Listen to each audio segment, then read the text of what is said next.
Yes, sir. Yes, sir. This is for Jerry and obviously Stephen. Why did you decide to trade Micah Parsons? Well, without being too broad, obviously, we did think it was in the best interest of our organization, not only the future, but right now, this season as well. We've gained a Pro Bowl player.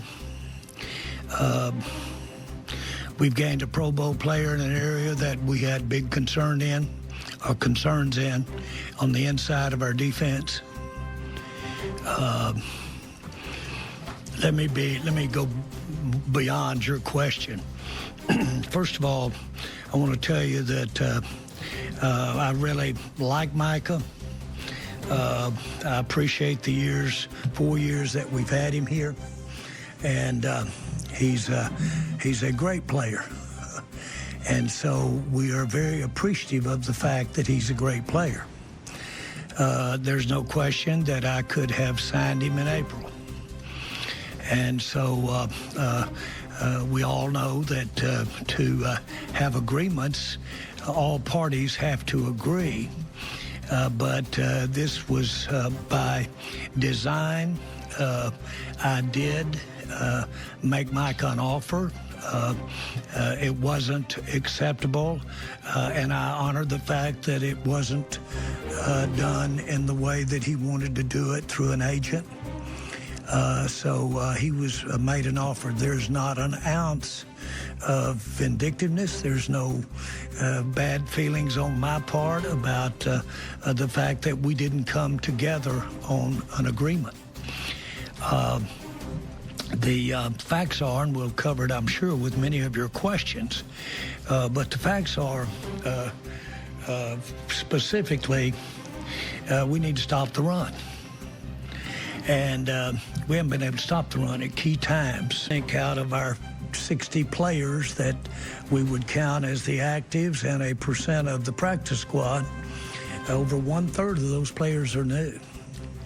And so we are doing what I've said many times, that if you are the one that owns, and when you look in the mirror, you've got to change. And so that this was a very deliberate, as it played out, reflection on a key player that could bring us a lot of consideration. A lot of consideration now in the player that we got that can help us stop the run, and a lot of consideration in the future. A lot of capital that is required to build a team. It takes many players to be tried to play in the NFL. It takes 11 on the field at the same time. It takes a minimum of 30 or 40 at minimum to have both defense and offense, not including players that are involved in our special teams. So it takes more than one. And so you do have to allocate your resources, whether it be draft picks or whether it be finances. You have to allocate those resources. There was no question in our mind that Michael could bring us a lot of resources on a trade. That has been on my mind since we hired Brian. And so there was no question. As it turns out, all the publicity about the not having a contract, certainly you did your part in making sure that it was known that he was potentially available, and I appreciate that very much. And I say that a little tongue-in-cheek. I'm not really as serious about it. But I will say this, that it was important that we did get, if we could get it, the kind of interest that we got in making a trade for Mike. He was an asset that we got 4 great years out of. But when you are talking about making a contract the kind that he got and for the future, that's quite a commitment. And none of that counts about what he did those first 4 years. It all goes against what he can do for you in the future, the length of that contract and maybe more. Well, then you've got to really weigh how many players, and I'm just going to give you this, not only do we immediately get a player, but those draft picks could get us, I'm talking top Pro Bowl type players, could, not necessarily, you're going to be quick to say, you won't necessarily get those players, you got to draft them or acquire them. But they could get us as few as 3 or as many as 5 outstanding players.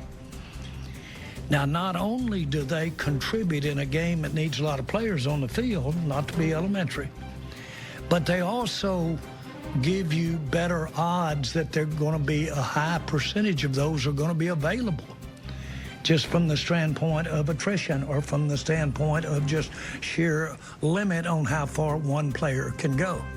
Very few players are Dion playing 100 plays a game out there at the time.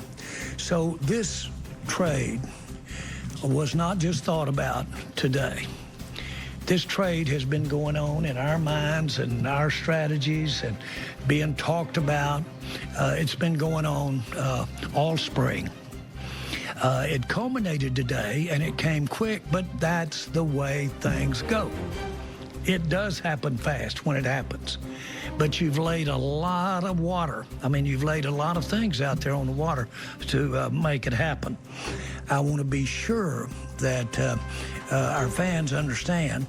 I think a lot of Micah, and I wish him so much success. I don't want him to have success when they play the Cowboys as much as I do want him to have overall success. But Micah Parsons did an outstanding job for us for 4 years, and a little bit of the way Herschel Walker may have had his greatest contribution to the Cowboys. What he brought to us when he left could be a tremendous thing for our fans and the success of this team. Kenny Clark, we really